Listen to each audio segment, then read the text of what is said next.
Broken Tooth Studios, ele começou há um ano atrás, então a gente está no nosso primeiro jogo ainda, é um jogo debutante. Pô, nós somos amigos e basicamente a gente sempre teve essa paixão, essa vontade de querer fazer um jogo. Evocar aquele sentimento de fiero, que é a ideia de ser implacável, o guerreiro que segue a conquista. Todos os jogos que a gente planeja, eles vão ser procurando estratégia, procurando aquele sentimento de conquista mesmo, chegar ao final e de se sentir inteligente naquilo que se faz.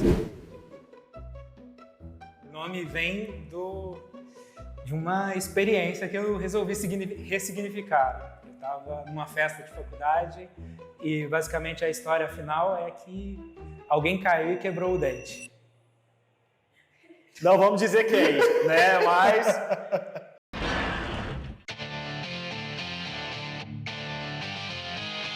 a gente está desenvolvendo um jogo que chama Gears of Glory. A ideia é fazer um Tower Defense com algumas funcionalidades a mais. Eu sou um grande fã do gênero de Tower Defense. Conversando com outros jogadores que jogam o mesmo gênero, a gente tem a impressão que o jogo de Tower Defense, depois que você posiciona as torres e os inimigos aparecem, você meio que fica ocioso, sabe? Então parece que é uma coisa muito assistida.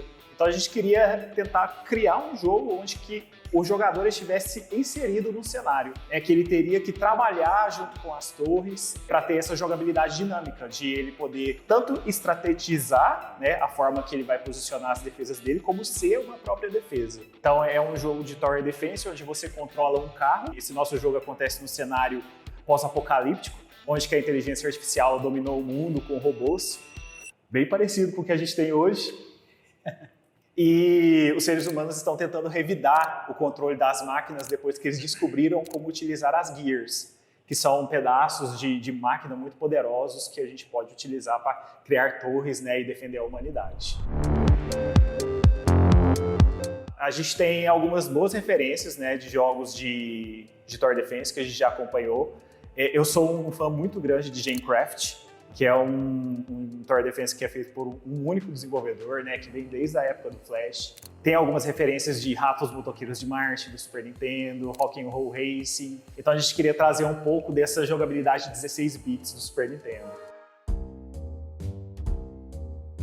É até curioso dizer, mas apesar de tudo, eu sou um cara que joga pouco, mas eu sempre me foquei nas experiências dos filmes antigos. A gente viveu uma era muito, muito legal, né? De Senhor dos Anéis, Harry Potter, todos esses grandes heróis, todas essas grandes mitologias modernas que foram criadas, elas sempre traziam um pouco desse sentimento, né? Da jornada do herói mesmo. Então, acho que começa ali. Mas acho que meu primeiro videogame foi um Super Nintendo. A origem talvez um pouco mais humilde. E aí eu passei com um jogo, que era um jogo de spaceship, durante, sei lá, 6 meses. Então eu só tinha ele. Então eu aprendi a me apaixonar por um único jogo e entender cada detalhe dele. Eu acho que daí vem a minha paixão e vontade de querer fazer um jogo também. Eu sempre fui um grande fã de videogame. Eu já tive mais de 8 videogames, jogo no computador sempre que possível. Quando eu estou em reuniões e vou conversar com pessoas e falam pra gente citar um fato curioso de mim é que eu já completei mais de 500 jogos. Então eu realmente jogo muito videogame. E assim, eu sempre quis, né, ter essa experiência de criar um jogo, ver como que é por trás das cenas. Eu tentei criar um estúdio de jogos na época da faculdade, a gente tentou fazer algumas coisas, mas a gente ainda era muito imaturo. E a gente estava pensando em outras coisas, né? Agora hoje eu estou aqui com uma nova pegada, né? O Tasso me convidou para participar dessa experiência e até então tem sido muito, muito produtivo o que a gente ainda está tentando fazer. Bom, e a gente lança o jogo esse ano, a demo sai no mês que vem e o jogo sai no final do ano. Então deixa seu wishlist lá para ajudar a gente. Entra também no nosso servidor do Discord, você pode fazer parte do desenvolvimento do jogo, dando as suas dicas e sugestões. E até testar de graça. Muito obrigado. Tchau. Tchau, tchau.